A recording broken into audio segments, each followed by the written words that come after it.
പുതുതായിട്ട് എഡിറ്റിംഗ് അറിയാത്തവർക്ക് വേണ്ടിയിട്ട് എഡിറ്റിംഗ് പഠിച്ചാലോ. നമ്മളിപ്പോൾ ആദ്യം തുടങ്ങാം പിക്സൽ ലാബിൽ നിന്ന്. നമ്മൾ ആദ്യം എന്താക്കുന്നത്, പിക്സൽ ലാബ് ഓപ്പൺ ചെയ്യുന്നു.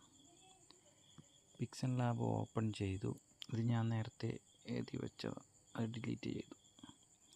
ഇനി നമുക്ക് സ്ക്രീനിൻ്റെ സൈസ്, നമുക്ക് ഓരോ സംഭവങ്ങൾക്ക് ഓരോ സൈസാണ്. ഇൻസ്റ്റഗ്രാമിന്, യൂട്യൂബ്, അങ്ങനെ. അപ്പം നമ്മൾ സൈസിന് വേണ്ടിയിട്ട് ഈ ഫസ്റ്റത്തെ 3 റൗണ്ട് കണ്ട നോക്കി കഴിഞ്ഞാൽ ഇത് വരും. സൈസ് നമുക്ക് ഏതാ വേണ്ടതെന്ന് വെച്ച് നമ്മൾ കൂടുതലും ഇത് യൂട്യൂബിൻ്റെ സൈസ് ഇതാണ്. അപ്പോൾ ഇങ്ങനെ വരിക. നമുക്ക് കളറ് മാറ്റണം. ഇതിൻ്റെ കളറ് നമുക്ക് ഇഷ്ടമുള്ള കളർ എടുക്കാൻ വേണ്ടിയിട്ട് ഈ താഴത്ത് 4-ാമത്തെ 2 ചതുരങ്ങൾ അത് നോക്കിക്കഴിഞ്ഞാൽ കളറിൻ്റെ ഇത് വരും. ഇത് നമുക്ക് ഗ്രേഡിയൻ്റ് കളറാണ്. ഇങ്ങനെയൊക്കെ വരുന്നത്. ഇതൊക്കെ ചെയ്യേണ്ടത് ഞാൻ പിന്നീട് പറഞ്ഞുതരാം, എങ്ങനെ 3 കളറിലാക്കി എടുക്കാമെന്നില്ല. നമുക്ക് ഒറ്റ കളർ വേണമെങ്കിൽ ബ്ലാക്ക്, ഇങ്ങനെ നമ്മൾ ബ്ലാക്ക് എടുത്തു. ഈ മല്ലു മോഡ്സ് നമുക്ക് ഡിലീറ്റ് ചെയ്യാം. ഈ മോഡിൽ 2ാമത്തെ ലൈനിൽ ലാസ്റ്റത്തെ അത് നോക്കി കഴിഞ്ഞാൽ അത് ഡിലീറ്റ് ആക്കാൻ പറ്റും. അതിന് ശേഷം ഒന്നും കൂടി അത് പ്രസ് ചെയ്തിട്ട് നമ്മൾ ഈ ശരി ചിഹ്നടി നമ്മൾ താഴെ 2ാമത്തെ ഇത് കണ്ട് എ നിൽക്കുക. അതിന് ശേഷം ഇതാ ഈ പ്ലസ് ടെക്സ്റ്റ് നോക്കിക്കഴിഞ്ഞാൽ നമ്മളെന്താ എഴുതേണ്ടതെന്ന് വെച്ച് കഴിഞ്ഞാൽ എഴുതി കൊടുക്കാം. അപ്പം ഞാൻ ഗുഡ് മോർണിംഗ്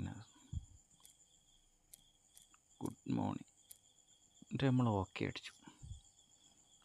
നമ്മൾ ഇവിടത്തേക്ക് ഇങ്ങനെ നീക്കിക്കൊണ്ടുവന്നതിന് ശേഷം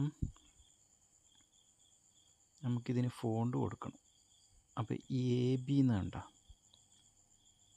AB നോക്കിയതിന് ശേഷം മൈ ഫോണ്ട് എടുത്തിട്ട് നമുക്ക് ഇഷ്ടമുള്ള ഫോണ്ടുകൾ കൊടുക്കാം. നമ്മൾ ഫോണ്ടുകൾ ഇങ്ങനെ ഇതിന് സൂട്ടാകുന്ന ഫോണ്ടുകൾ ഇത് പല വഴികളുണ്ട് കേട്ടോ. പിന്നെ നമ്മൾ കോഡ് FML എന്ന് എഴുതിക്കൊണ്ടിരുന്ന പരിപാടിയൊക്കെ ഉണ്ട്. എല്ലാം പയ്യെ നമുക്ക് ക്ലിയർ ആക്കാം. ഇതിപ്പം ഗുഡ് മോർണിംഗ്. ഫസ്റ്റ് നമുക്ക് എന്തൊക്കെ ടൈപ്പ് ചെയ്യേണ്ട വിധം എങ്ങനെയാണെന്ന് മനസ്സിലാക്കി കഴിഞ്ഞാൽ അങ്ങനെ ഓരോന്ന് ടൈപ്പ് ചെയ്യേണ്ട ഐഡിയകൾ ഫോണ്ട് കൊണ്ടുവരേണ്ടതെല്ലാം പഠിച്ചു കഴിഞ്ഞാൽ എന്താക്കാം, നമുക്ക് ലാസ്റ്റ് മെല്ലെ ഒരു പോസ്റ്റർ എങ്ങനെ പിക്സൽ ലാബിൽ നിന്ന് ഉണ്ടാക്കാം അതൊക്കെ പഠിക്കാൻ പറ്റും. ഓരോ ടൂൾസുകളാണ് നമ്മൾ ആദ്യം പഠിക്കേണ്ടത്. അപ്പോൾ ഇന്ന് നമ്മളിപ്പം AB പഠിച്ചു. എഡിറ്റ് ഇല്ലാന്ന് ടെസ്റ്റ് എടുക്കുന്നത്. ഇനി ഇതാ ടി കാണുന്നില്ലേ, അത് നമുക്ക് ചെറുതും വലുതുമാക്കാൻ വേണ്ടി അത് എത്ര വലുത് എത്ര ഇങ്ങനെ ചെറുത്, അതിപ്പോൾ നമുക്ക് വേറെയും ഇങ്ങനെയും ചെയ്യാം.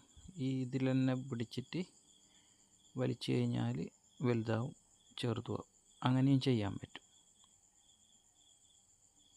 ഓക്കെ. ഇനി നമ്മളിത് സേവ് ആക്കുന്നത് മുകളിൽ പ്ലസ് കണ്ട അതിൻ്റെ ഇപ്പുറത്തെ ആ മെമ്മറി കാർഡിൻ്റെ ചിഹ്നം പോലെ നോക്കിക്കഴിഞ്ഞാൽ സേവ് ഇമേജ് നമ്മൾ ഇതാക്കിയിട്ട് അൾട്ര അടിക്കുന്നു. സേവ് ഗാലറിയിലേക്ക് പോയി. ഓക്കെ.